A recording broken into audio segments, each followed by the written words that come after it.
পশ্চিমা অস্ত্রে সজ্জিত যুক্তরাষ্ট্র পৃষ্ঠপোষকতায় পরিচালিত সজ্জিত এক রাষ্ট্র ইসরায়েল, আর তার বিপরীতে দাঁড়ানো এক সাহসী জাতি ইরান। নিজেদের তৈরি অস্ত্র ব্যবহার করেই ইসরায়েলের বিরুদ্ধে যুদ্ধ করেছে ইরান। নিজস্ব প্রযুক্তিতে তৈরি ক্ষেপণাস্ত্র, ড্রোন আর প্রতিরোধের অদম্য সাহসিকতা নিয়ে আজ তারা ইতিহাসে লিখেছে এক নতুন অধ্যায়, যে অধ্যায়ের শিরোনাম শত্রুর বিরুদ্ধে বীরত্বপূর্ণ যুদ্ধ দিলেও ভুল হবে না। ইতিহাসে এই প্রথম একটি ইসলামী দেশ নিজস্ব প্রযুক্তিতে তৈরি ক্ষেপণাস্ত্র, ড্রোন ও ডিফেন্স সিস্টেম দিয়ে মুখোমুখি হয়েছে পরমাণু শক্তিধর শত্রুর। তাও কোনো কথা লড়াই নয়, সরাসরি যুদ্ধে। এটা কোনো সিনেমার কাহিনী নয়, এটাই বাস্তব। যেখানে বিশ্বজুড়ে দেশগুলো নির্ভর করে বিদেশি অস্ত্রে, সেখানে একটি দেশ নিজের ঘাম আর রক্ত দিয়ে গড়ে তুলেছে এমন এক সামরিক সক্ষমতা যা আজ পরমাণু শক্তিধর শক্তির বুকে কাঁপন ধরিয়ে দিয়েছে।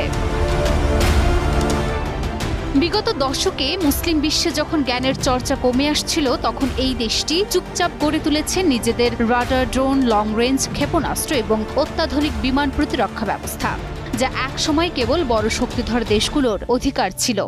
ইরানের শত্রু ইসরায়েলের হাতে ছিল পারমাণবিক বোমা, তাদের সামরিক বাজেট কয়েক বিলিয়ন ডলার। কিন্তু তারপরও এই ইসলামী দেশ পিছু হটেনি, নিজস্ব তৈরি অস্ত্র দিয়ে ইসরায়েলকে ঘায়েল করেছে।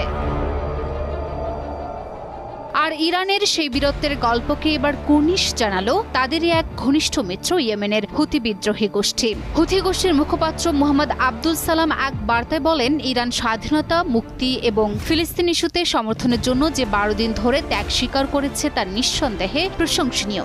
তিনি এই হামলাকে বলছেন একটি গৌরবময় অধ্যায়। মোহাম্মদ আব্দুল সালাম জোর দিয়ে বলেন, ইরানই প্রথম ইসলামী দেশ যারা সম্পূর্ণ নিজস্ব প্রযুক্তিতে তৈরি ক্ষেপণাস্ত্র দিয়ে পশ্চিমা অস্ত্রে সজ্জিত শত্রুর মুখোমুখি হয়েছে।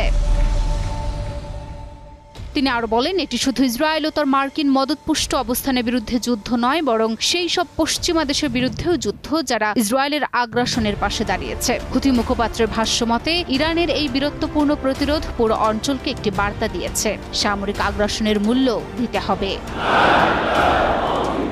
ইরানের এই যুদ্ধ শুধু ইসরায়েলের বিরুদ্ধে নয়, এটি পশ্চিমা সাম্রাজ্যবাদের অহংকার ভেঙে দেওয়ার এক ঐতিহাসিক প্রয়াস। নিজের তৈরি স্মার্ট ক্ষেপণাস্ত্র ছুড়ে তারা দেখিয়ে দিয়েছে আত্মনির্ভরশীলতা, বিজ্ঞান ও ইমানের শক্তি কিভাবে একটি